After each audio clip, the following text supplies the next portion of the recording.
Welcome to the Rise Up in Business podcast. I'm Tracy Myler-Crane and I'm your host. I'm a business lawyer, an entrepreneur, a wife and a mum to two wonderful little people. This podcast is designed to be the business and law podcast for small business owners. Each episode explores different business and legal concepts in a clear and easy to understand way, all delivered in bite-sized chunks that are easy to listen to. You're sure to be able to take little nuggets of gold from each episode and implement them into your business straight away. I'm bringing you these podcast episodes each week with my intention being to share with you what you need to know to feel empowered so you can rise up and take control in your business. Let's get into today's episode.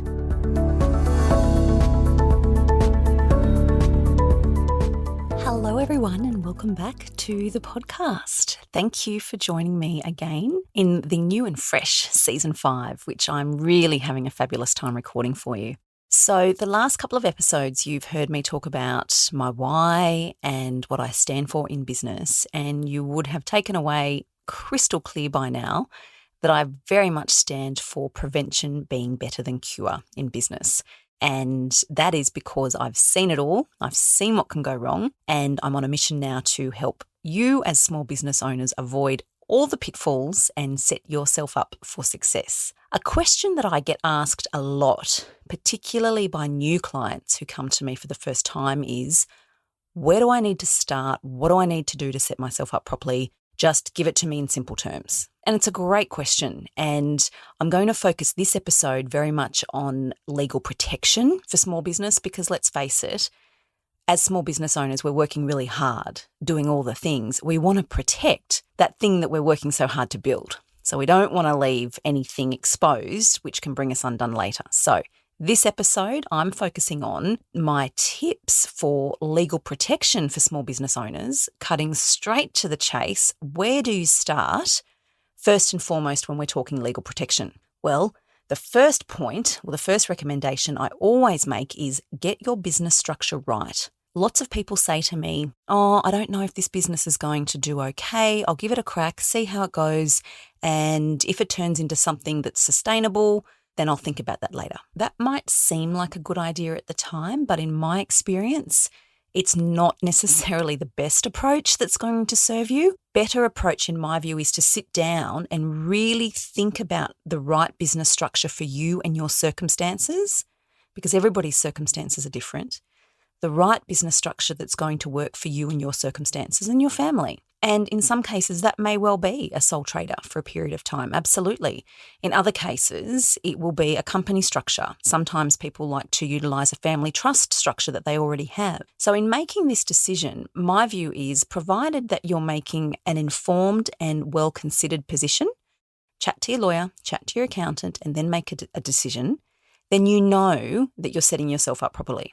Now, that doesn't mean that you can't change business structures down the track. But the key here is making an informed decision rather than flying by the seat of your pants or sticking your head in the sand and just hoping for the best. That can lead to more trouble than it's worth. So point number 1, have the right business structure for you. The second tip that I give people that I think is vital is having tailored business terms and conditions for your business. As I've said before, you can call it business T's and C's, you can call it a client service agreement, coaching agreement, design agreement, whatever suits your business and the services that you're offering, tailored business terms and conditions.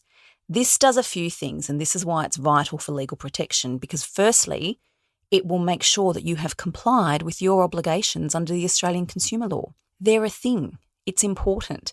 The Australian consumer law doesn't just apply for large businesses like Harvey Norman if you're returning a faulty toaster. It applies to us as service providers, and we need to make sure that we're doing all of the things we're required to do under the consumer law so that you are protected later. Really, really vital for legal protection. The second thing it's going to do is make sure that you are closing the gates to potential lawsuits. We don't want you to get sued. So we need to close off as many loopholes and as many gates as we possibly can. And the way we do that is through properly tailored business terms and conditions. You want to make sure that your terms and conditions are an extension of your business. They need to be professional and they need to be able to manage the expectations between you and your client so your client knows what they're getting from you, when they're getting it, what they're not getting, what they're paying and what their rights are. That all dovetails into the consumer law obligations. It's an extension of professionalism, and ultimately it will give you a solid legal foundation to move your business forward. The third tip around legal protection is having proper tailored website documents for your business. So generally that will include website terms and conditions, which include a ton of legal protection for your business. It'll include a privacy policy, which makes sure that you're meeting your obligations under the Privacy Act. And if you're selling anything on your website, it will include proper click wrap terms and conditions, not browse wrap, but click wrap. If this is a foreign concept to you, then go and check out one of my earlier episodes because I've talked about that there. It's going to make sure that you're meeting your legal obligations at the payment page when people are making payments and that you are protecting yourself to the maximum extent possible. If you are selling courses or workshops or masterminds, or even if you're giving away freebies on your website, make sure they are covered so that you have protections extended to all of those offerings in your website terms and conditions.